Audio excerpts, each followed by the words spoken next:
Welcome to the toss mic show. काफ़ी दिनों बाद ये वीडियो आ रहा है यार। कोई बात नहीं, अभी थोड़ा सा कुछ रीज़न है जिसकी वजह से हम वीडियोज़ अपलोड नहीं कर पा रहे और रिकॉर्ड भी नहीं कर पा रहे। तो आज मैं एक बहुत ही डिफरेंट टॉपिक लेके आया हूँ, एक जियो पॉलिटिकल टॉपिक लेके आया हूँ जिसके बारे में मैं भी काफ़ी दिनों से पढ़ रहा था, तो मुझे लगा कि शेयर कर लेना चाहिए। और इस टॉपिक का नाम Indo Pacific reason, Indo Pacific issues कह सकते हैं आप, क्योंकि आज के दिन इंडो पैसिफिक ये जो पूरा रीजन है ये काफ़ी ज़्यादा इम्पोर्टेंट हो गया है सभी के लिए, सारी कंट्रीज़ के लिए। और इधर अब कंट्रीज़ डिवाइड भी हो चुकी है कि कौन किसके अगेंस्ट है, कौन किसके साथ है। तो आज के इस वीडियो के अंदर पूरी तरह डिस्कस करेंगे कि इंडिया का क्या पर्सपेक्टिव है, इंडिया के साथ कौन है, इंडिया के अगेंस्ट कौन है, क्या है चाइना से थ्रेट और क्यों इस रीजन की इतनी इम्पोर्टेंस है।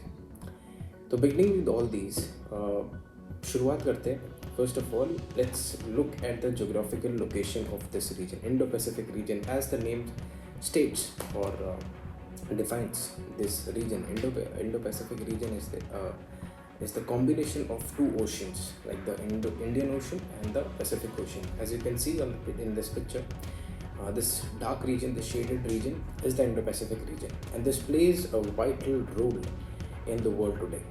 So that is the reason why the world is fighting for it, while the world or the countries near it wants to conserve for themselves. अब इसकी इम्पोर्टेंस, अभी हमने इसकी जोग्राफिकल लोकेशन जान ली है ना। पहले इसको एशिया पैसिफिक भी बोला जाता था क्योंकि तब इंडिया इंक्लूडेड नहीं था इसके अंदर, लेकिन over the period of time इसके अंदर इंडिया को इंक्लूड करा गया क्योंकि इंडिया एक स्ट्रॉन्ग नेशन बनता गया।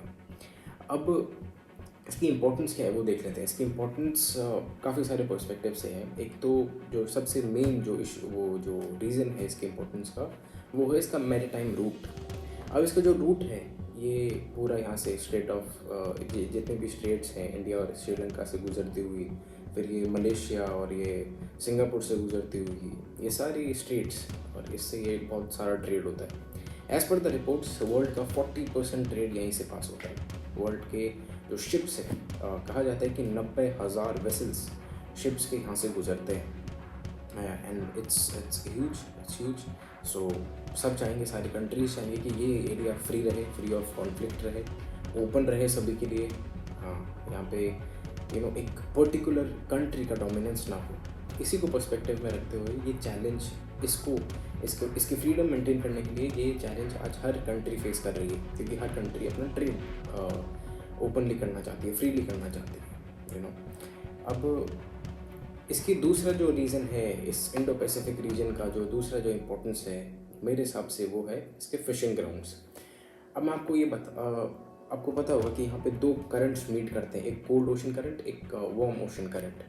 जहाँ पे भी दो डिफरेंट ओशन करंट्स मीट करते हैं, जैसे कि एक वार्म और एक कोल्ड, वहाँ पे फिशिंग ग्राउंड फॉर्म होते हैं। वहाँ पे फिशेस आके रहने लग जाती हैं, या फिर काफ़ी ज़्यादा फिशेस एक्यूमुलेट हो जाती हैं। So that accumulation of fishes runs this business, and this business is huge.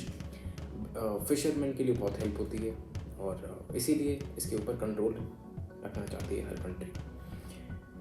हालांकि इसके अंदर अब काफ़ी सारे पर्सपेक्टिव्स हैं, काफ़ी सारी कंट्रीज़ इन्वॉल्व हो गई हैं अब इस मोमेंट पे। और आज ही एक एडिटोरियल भी आया है न्यूज़पेपर के अंदर, जिसको मैंने रीड कर। और अब चलते हैं इंडिया के पर्सपेक्टिव के अंदर कि इंडिया क्या सोचता है इसके बारे में, क्या इंडिया की क्या फॉरेन पॉलिसी है।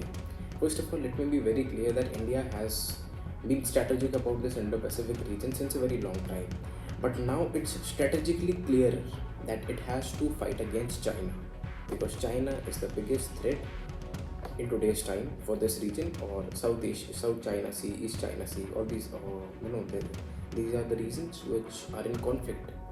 And so India really supports stable trade environment, and keeping that in perspective, India don't want any leadership in this region कि एक पर्टिकुलर कंट्री का डोमिनेंस नहीं होना चाहिए, क्योंकि फिर वो इस रीजन को अपने हिसाब से गवर्न और रूल करेगी।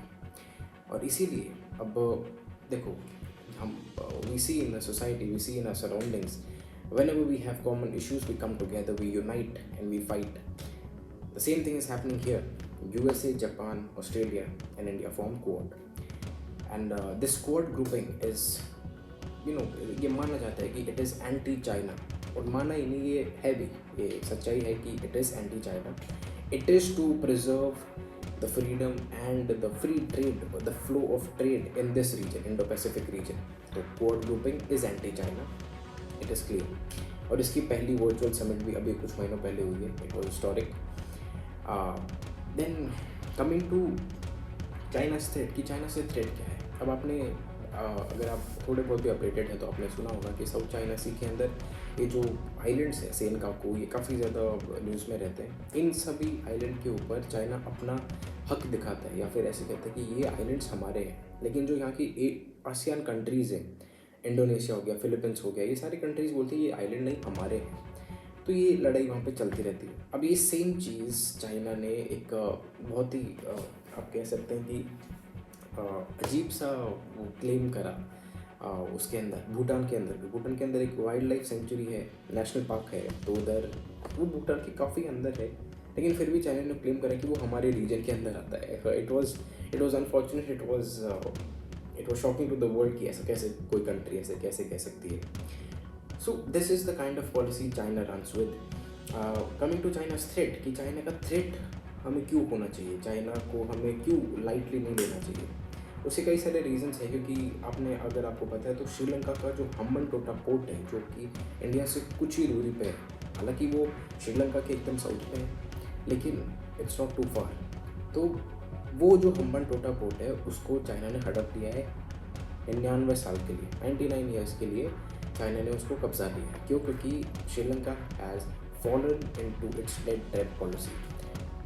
चाइना ने इनको कुछ इन्वेस्टमेंट करा इनकी कंट्री के अंदर, कुछ पैसे दिए इनको डेवलपमेंट के लिए, उनको ये वापस रीपे नहीं कर पाए. And this is what the debt trap policy of China.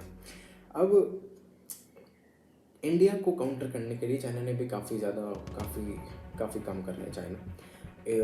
China ने मिलिट्री इक्विपमेंट्स, जो भी इक्विपमेंट्स वेपन्स है वो सारे सप्लाई करता है म्यांमार को, बांग्लादेश को, इन सभी को, और श्रीलंका को भी. अब श्रीलंका ने भी काफ़ी अभी रिसेंटली अलाउ करा है चाइना को कि कंट्री में आके निवेश करने के लिए. लेकिन इंडिया ने वार्न करा श्रीलंका को कि आप प्लीज़ चाइना को ऐसे मत दीजिए अपनी ज़मीन, अपने पोर्ट्स, नहीं तो आप भी इनकी रेड ट्रैप पॉलिसी में फंस सकते हैं. श्रीलंका नहीं मान रहा है, एंड श्रीलंका में face problems in future, India future. So what ever.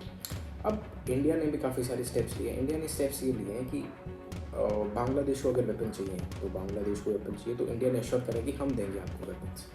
Myanmar को अभी INS सिंधु दी है, जो कि एक सबमरीन है, एक लीज़ पे दे दी कि आप ये यूज़ कर लीजिए अगर आपको वेपन चाहिए तो ये उनको एश्योर कराया कि India can be a good partner if they want anything. अब ये चाइना का थ्रेट इसलिए है क्योंकि इसने अपनी जो बेल्ट एंड रोड इनिशिएटिव है, ऐसे कई सारे इनिशिएटिव चल रहे हैं जो कि सच में कंट्रीज़ को डेट ट्रैप फंसा रहा है, डेट ट्रैप में फंसा रहा है. अब इंडिया की बात हो गई, चाइना की बात हो गई. अब बात करते हैं कि कंट्रीज़ अप्रोच कर रही हैं इंडिया को, क्यों कर रही हैं, कैसे कर रही हैं. तो let's see the recent example है इटली का. इटली यूजुअली अगर इटली की हिस्ट्री देखी जाए तो वो अपने नेबरिंग जो सराउंडिंग है, उसकी जो नेबरहुड है, वहाँ से बाहर ज़्यादा निकला नहीं. लेकिन अभी उसने अप्रोच करना शुरू करा है इंडो पैसिफिक रीजन को और इंडिया को. इसी रीज़न की वजह से पहली बार कई सालों के बाद इंडिया ने और जापान ने और इटली ने, तीनों ने मिलकर एक ट्राइलेटरल पार्टनरशिप की, which is the first step towards anti-China narrative, towards preserving or making this area, Indo-Pacific region, free from China's dominance. और इसके अंदर काफ़ी सारी कंट्रीज़ हमारे साथ हैं. अभी मैंने आपको बताया कि whenever we face common challenges in our lives, in our political issues, we come together. गठबंधन हो जाता है, महागठबंधन हो जाता है, whatever that we call. तो उसी गठबंधन के तहत जब हमारी कॉमन प्रॉब्लम्स होती हैं, then we come together, we unite and we fight. तो इसी हिसाब से इटली भी आ गया है अब हमारे साथ. और इटली का जो ये फर्स्ट स्टेप है, it is very encouraging towards this issue and this China's issue. और आपने स्ट्रिंग ऑफ वर्ड्स का भी नाम सुना होगा जो चाइना बना रहा था इंडिया के आसपास के अंदर. पाकिस्तान के अंदर कुछ पोर्ट्स ले लिए उसने, मालदीव्स के अंदर कुछ पोर्ट्स ले लिए, श्रीलंका के अंदर पोर्ट्स ले लिए, म्यांमार के अंदर पोर्ट्स ले लिए, बांग्लादेश के अंदर पोर्ट्स ले लिए. और हमारे अगर हम रिलेशंस की बात करें बांग्लादेश और म्यांमार के साथ, वो काफ़ी अच्छे रिलेशंस हैं. क्योंकि बांग्लादेश ने बेल्ट और रोड इनिशिएटिव को आने से बांग्लादेश ने फिर मना कर दिया था चाइना को इंडिया के कहने के ऊपर। ठीक है, इट्स रीसेंट न्यूज़।